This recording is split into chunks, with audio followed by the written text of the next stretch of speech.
리더인 당신을 진심으로 응원합니다. 리더십 레슨 한병우입니다. 오늘은 리더십과 성과, 또 일을 탁월하게 잘하는 방법, 이런 것들을 연계해서 중요한 내용 하나 공유하고자 합니다. 리더십을 잘 발휘하는 건 너무너무 중요하죠. 왜 중요할까요? 여러 가지 이유가 있겠지만 아마 조직의 성과를 내는 것이 리더십을 발휘해야 하는 주된 이유라고 말할 수 있을 것입니다. 동의하시나요? 나름대로 리더십을 잘 발휘했다고 생각했는데 조직의 성과가 나지 않는다. 좀 이상하죠. 슬픈 이야기입니다. 성과를 잘 내기 위해선 그렇다면 어떻게 해야 될까요? 여러 가지 방법과 여러 가지 요인이 있겠지만 아마 대표적으로 꼽을 수 있는 것이 일을 잘하는 것입니다. 탁월하게 잘하는 것이죠. 일을 열심히 하는 게 중요한 것이 아니라 일을 탁월하게 잘하는 것이 중요합니다. 그래서 오늘은요, 우리 리더분들이 구성원들에게 좀 일을 탁월하게 잘해서 성과를 낼 수 있도록 지원해주기 위한 방법, 어떤 그러한 키 메시지, 핵심 요인, 이런 것들을 한번 같이 알아보고자 합니다. 책을 하나 봤는데요, 이 책에서 그 해답을 찾을 수 있었습니다. 너무 좋은 책이더라고요. 원서로는 제목이 Great at Work로 나왔고요. 즉 일터에서 어떻게 탁월함을 가질 수 있는가, 그러한 내용인데요. 한국에서도 번역이 되어서 나왔습니다. 최신가는 아니지만 그래도 저는 이 책을 보고 너무 도움을 많이 받았거든요. 제목이 최고의 성과를 내는 1%의 비밀, 아웃퍼포머입니다. 저는 이 책을 통해서 정말 큰 인사이트를 받았어요.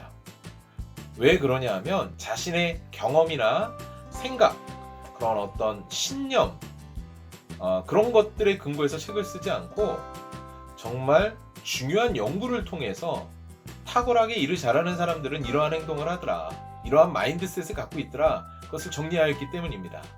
그 연구 방법을 제가 조금 풀어서 설명드리자면 200개의 신뢰성 높은 학술 연구 결과를 발견을 통해서 근거해서 이 내용을 작성하였고요. 120명의 전문가를 대상으로 심층 인터뷰를 하였습니다. 그리고 300명이 넘는 대상을 가지고 예비 테스트, 파일럿 테스트를 한 다음에 미국 그 각 분야에서 일을 하는 영리 조직에서 일하는 미국 직장인 5,000명을 대상으로 설문과 연구를 하였고요. 연구 방법으로는 회귀 분석, 그리고 구조 방정식, 이렇게 타당한 연구 방법을 통해서 타당성도 확보하고 신뢰성도 확보한 그러한 연구를 해서 이 책을 집필하고 우리에게 이렇게 손에 잡을 수 있도록 준비해 주었다는 것입니다. 그래서 더 신뢰할 수 있었던 것 같고요. 이 책에서 핵심으로 관통하는 하나의 메시지가 있습니다. 탁월하게, 일터에서 탁월하게 잘하기 위해서는 가장 영향을 미치는 행동이 있다는 거예요. 바로 일을 줄이고 집요하게 매달리라는 것입니다.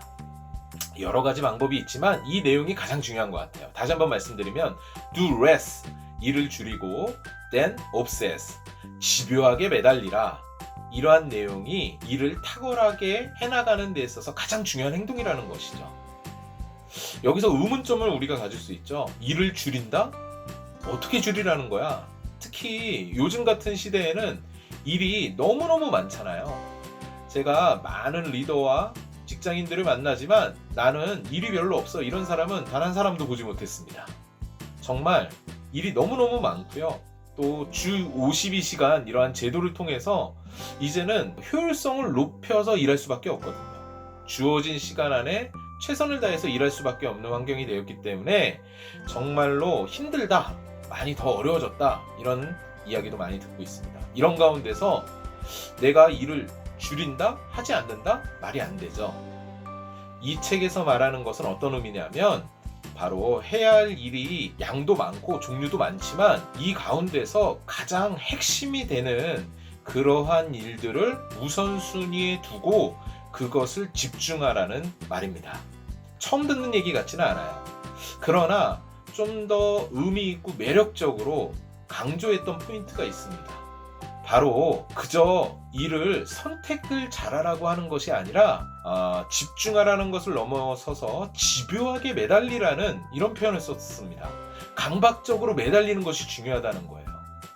중요한 일을 우선적으로 선택하는 것만으로는 부족하다는 것입니다. 그러니까 선택한 그러한 핵심 사항의 일을 굉장히 끝까지 최선을 다해서 좋은 성과가 나도록 집요하게 매달리라는 것이 우리가 취해야 될 행동이라는 것이죠. 일을 줄이지 않고 일에 쓰는 에너지가 분산된다면 어떠한 결과가 생길까요? 첫째, 어느 하나에도 집중할 수 없다는 것입니다. 어느 하나에도 충분한 시간을 할애할 수 없고 노력을 들일 수 없다는 거예요. 두 번째 이유가 굉장히 마음에 와닿았습니다. 복잡성의 덫에 빠지게 된다는 거예요. 항목의 수가 많아지고요. 이런 항목들 간의 관계가 서로 얽히기 시작하면 아수라장이 되기 시작합니다. 즉, 일이 이렇게 항목이 많아지고 서로 관계성 안에서 뭔가 풀어가려고 하면 머리가 폭발해 버릴 것 같다는 거예요. 그래서 다시 한번 강조하지만 여러 가지 일이 있지만 그런 것을 다 해야 함에도 불구하고 가장 내가 핵심적으로 해야 될 일을 집중하고 선택하고 집중을 하는데 그냥 집중하는 것이 아니라 이것이 끝까지 잘 되도록 집요함을 가지고 노력하고 최선을 다하는 것, 이것이 중요하다고 할 수 있겠습니다. 연구 결과를 하나 공유할게요. 제가 이 이미지로도 한번 첨부를 하도록 하겠는데요. 5,000명을 대상으로 이렇게 조사를 했다고 했잖아요. 4가지 그룹으로 이렇게 분류를 할 수 있어요. 집중과 집착의 정도에 따라 4가지 유형으로 이렇게 분류를 해봤는데 재미난 결과가 나왔습니다. 첫 번째는요, 우선순위를 많이 정하고 일을 어떻게 한다? 설렁설렁하게 한다. 이런 사람들이 있죠. 우선순위를 많이 정하고 일은 설렁설렁한다. 이런 사람들이 제일 성과를 못 낸다는 거예요. 탁월함이 없다는 거예요. 상위 100%에서 89%, 하위에 해당되는 89%에 해당되는 분이라고 말할 수 있고요. 이런 사람도 있어요. 핵심 우선순위를 정하기는 했으나 노력하지 않는다. 이런 사람들도 있겠죠. 우선순위는 정했지만 집요함이 없다는 거예요. 처절하게 그것이 끝까지 잘 되도록 노력함이 부족하다는 거예요. 이런 사람들은 중간에 해당됩니다. 47%. 또 이러한 직장인들도 있겠죠. 많이 일은 하지만 다 감당하지 못했다. 일이 많으면 다 집중할 수 없고 감당할 수가 없잖아요. 이런 사람도 아까 두 번째와 굉장히 비슷한 퍼센테이지예요. 46%입니다. 그리고 마지막으로 핵심 우선순위를 정하고 거기에 집착에 가까운 노력을 쏟아부었다. 이러한 곳에 응답한 사람들은요, 상위 18%에 해당되는 그런 어떤 성과를 탁월하게 잘 내는 그룹을 형성하였다는 것이에요. 다시 한번 강조드립니다. 일이 많아도 일을 줄이고 집요하게 매달리는 것이 성과를 잘 내는 비결이고요. 리더로서 우리 구성원들이 정말 많은 일도 하고 바쁜 건 알지만 어디에 힘을 쏟아야 하는지 초점을 명확하게 해주고 또 그런 것을 스스로 잘 해나갈 수 있도록 독려하고 끝까지 완벽하게 해낼 수 있도록 이렇게 지원하고 격려하는 것, 이런 것이 리더가 처해야 될 어떤 행동, 역할이라고 할 수 있겠습니다. 오늘 성과와 또 일을 탁월하게 하는 방법에 대해서 말씀드렸는데요. 꼭 기억하십시오. 일을 줄이고 집요하게 매달리는 것, 가장 중요하다는 것을 기억하시면서 오늘 이만 마치겠습니다. 감사합니다.